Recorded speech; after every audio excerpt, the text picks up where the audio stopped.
Welcome to Mr. Hutchings History, where the past comes alive. Let's dive into today's story. Welcome back, everyone. We're going to be diving deep into a super important moment in American history today, the Black Power movement of the 1960s. It's a period that's often, I think, misunderstood. For sure. Reduced to slogans and kind of Right. surface level stuff. Right. But we're going to try and get beyond that today. Yeah, absolutely. Like, what was it really all about? Where did it come from? What impact did it have? And to help us unpack all of this, Yeah, we're looking at an episode of the Mr. Hutchings History podcast that's right. called The Emergence of Black Power, Origins and Impact in the 1960s. A great title, by the way. Yeah, I like it.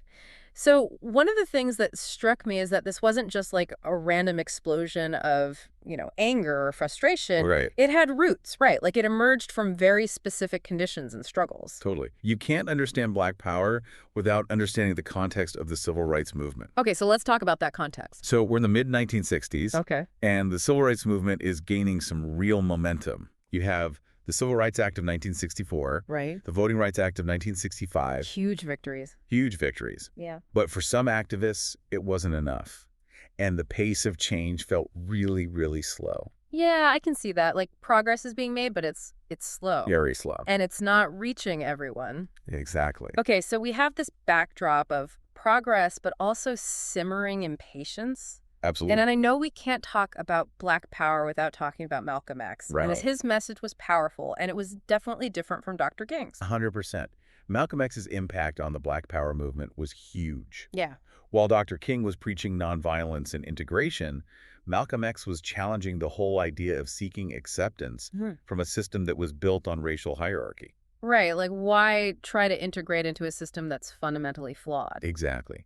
And his famous quote, "by any means necessary." Oh, yeah, that's a powerful one. That really resonated with a lot of people who were frustrated by the slow pace of change.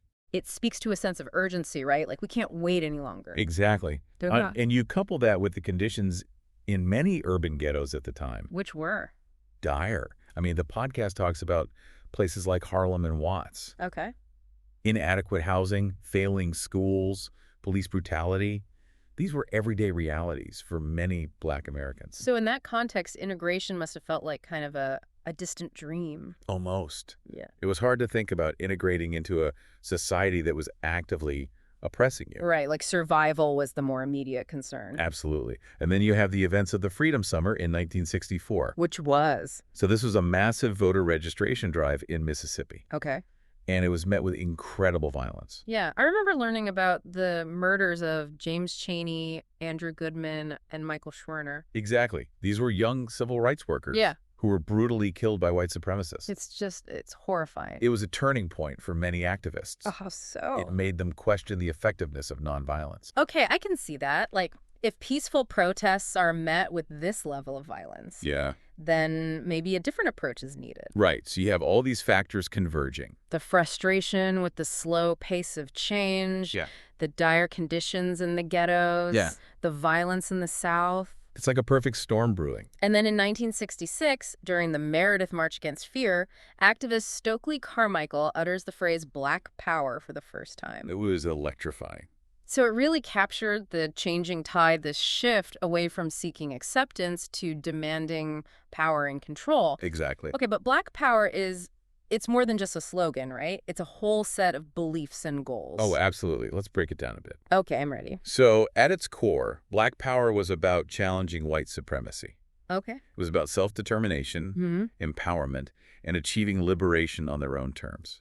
Gotcha. So what did that look like in practice? What were some of the key elements of Black Power? Well, there was a huge emphasis on cultural pride. Right, like the afros, the dashikis, the music. It was a whole cultural revolution. It was about embracing their African heritage, Yeah. rejecting the Eurocentric standards that had been used to oppress them. Right, like defining beauty for themselves. Exactly. And then there was the push for economic independence, Supporting Black-owned businesses, Yep. right. building a system of their own that didn't rely on a system that had historically exploited them. So creating a system of self-sufficiency and mutual support. Exactly. And that ties into the idea of community control, which was another big part of Black Power.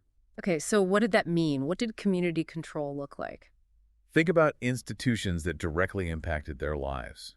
Schools, police forces, local government. Gotcha. They wanted control over these institutions. So they weren't just waiting for someone else to give them power. Yep. They were taking initiative and creating the changes they wanted to see. Exactly. And these ideas are still so relevant today. Yeah, it's amazing how these themes continue to resonate.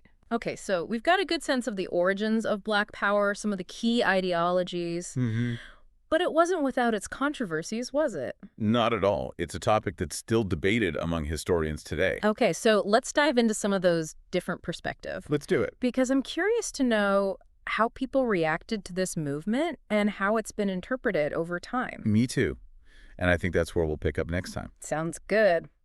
So join us for part 2 of our deep dive into the Black Power movement, where we'll explore the various interpretations of this pivotal chapter in American history. It's going to be fascinating. All right, so last time we were talking about the Black Power movement. Right, getting into the nitty-gritty. Yeah, and you mentioned it wasn't without its controversies. Definitely not. And even today, historians have kind of different takes on it. Exactly. So I'm curious, how did people, particularly white Americans, react to this movement? Like, it was a direct challenge to white supremacy. Absolutely. So it must have been pretty jarring for a lot of folks. You're telling me.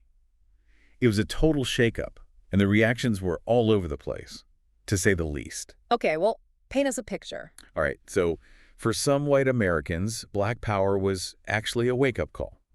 Interesting. So it had the opposite effect. For some, yeah. It forced them to look in the mirror, confront their own privilege, and really grapple with the reality of systemic racism. Wow. So for those folks, it was kind of a moment of self-reflection. Totally. They started to see the world through a different lens. Like questioning the narratives they'd always accepted. And seeking out new perspectives. That's got to be a tough process. Oh, it's not easy at all. It's like having the rug pulled out from under you. Yeah, like everything you thought you knew about the world is suddenly called into question. Exactly. But for some, that discomfort was a necessary step in becoming allies in the fight for racial justice. So it was a process of unlearning, of opening themselves up to a whole new way of understanding race and racism. Right. And they started to see racism not just as individual acts of prejudice, but as this deeply embedded system that permeated every aspect of American life. So how did that realization translate into action? Did more white Americans start actively supporting the movement? Some did, absolutely. They joined civil rights organizations, participated in protests, worked to dismantle racist policies. Really put their allyship into practice. Exactly. They used their privilege to amplify Black voices, advocate for change in their own communities. That's powerful stuff. It is. But of course, not every white American responded with that level of openness or willingness to change. I can imagine. For a lot of people, Black Power felt like a threat. Okay, so unpack that. Well, they saw it as a call for violence, a rejection of integration. And a step toward racial separatism. Exactly. And these fears were often amplified by the media, which frequently painted a very negative picture of the movement. Yeah, the media can be pretty powerful in shaping public perception. No doubt. Instead of seeing it as a movement for liberation, they saw it as this dangerous force that was disrupting the status quo. So a threat to their way of life, their power. Pretty much. Yeah. And that fear led to a lot of resistance and backlash. Like what? Give us some examples. Well, you saw a resurgence of white supremacist groups. Oh, wow. A push for law and order policies that often targeted Black communities. Yeah, it's interesting how those anxieties can translate into these like concrete political movements. It's a classic pattern, unfortunately. So progress isn't always linear, huh? Definitely not. There can be steps backward even when it seems like we're moving forward. It's messy, that's for sure. Absolutely.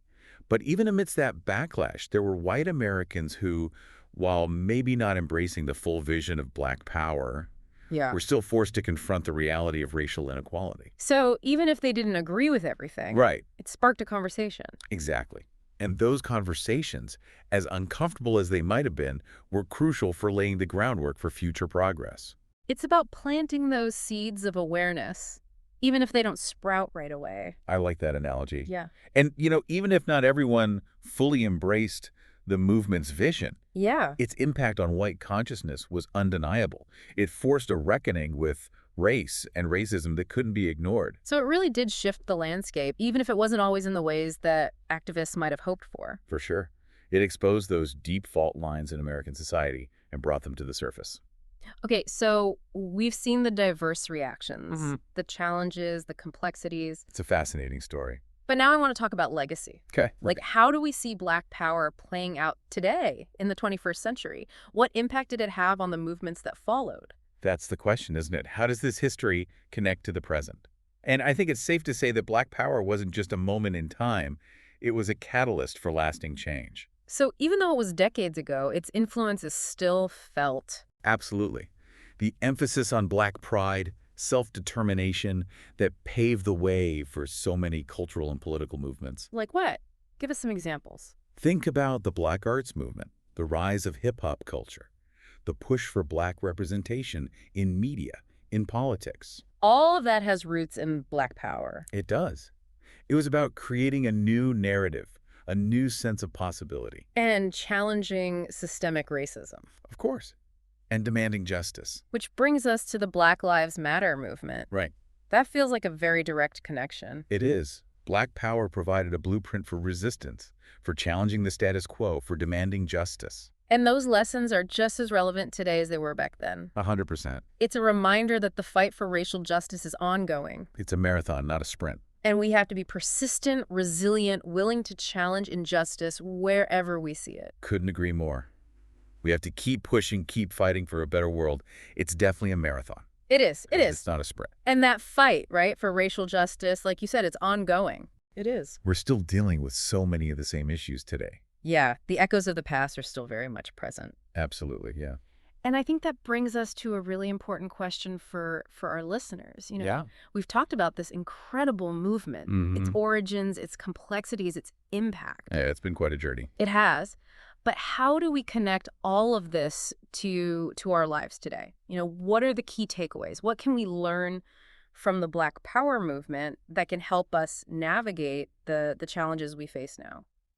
That's a great question. And honestly, I think one of the biggest takeaways is the power of collective action. Right. Like, the Black Power movement wasn't about individual heroes or saviors. It was about everyday people coming together. Yeah, it was a grassroots movement. Yeah. Built on community organizing, protest, advocacy. And it reminds us that our voices actually do matter. Right. That we can make a difference when we work together toward a common goal. Absolutely. And speaking of goals, I think another key takeaway is the importance of having a vision, a clear vision for the future. Yeah, the Black Power movement wasn't just about tearing down the old system. It was about building something new in its place. Exactly. They had this radical vision of Black self-determination, community control, economic empowerment. They weren't afraid to dream big. Not at all. And I think that's so inspiring. Absolutely. It reminds us that we shouldn't be afraid to imagine a different world, a better world. To push those boundaries. Right. To challenge the status quo. For sure. And, I think it's also important to remember that this struggle for racial justice it's ongoing. It's not over. No. The Black Power movement was a pivotal chapter, but the story continues. And we're still grappling with a lot of the same issues. Yeah, systemic racism, police brutality, economic inequality. Sometimes it feels like we haven't come that far. It can be disheartening. It can, but we can't give up. No, absolutely not. We have to keep learning from the past, challenging injustice, fighting for that more just and equitable future. It's a marathon, not a sprint, right? Exactly. And we have to pace ourselves, be persistent, resilient. No, that change doesn't happen overnight. It's a process. But every step we take, every action we take, no matter how small it might seem, it brings us closer to that vision. To that world where equality and justice aren't just aspirations. But realities. Exactly. So, to our listeners, I'll leave you with this. Keep learning. Keep questioning. Keep pushing for change. Keep fighting the good fight. The legacy of Black Power reminds us that change is possible when we stand together and demand a better world. Couldn't have said it better myself. Thanks for joining us for this deep dive into the Black Power movement, everyone. Thanks for listening to Mr. Hutchings History. Keep exploring, and we'll see you next time.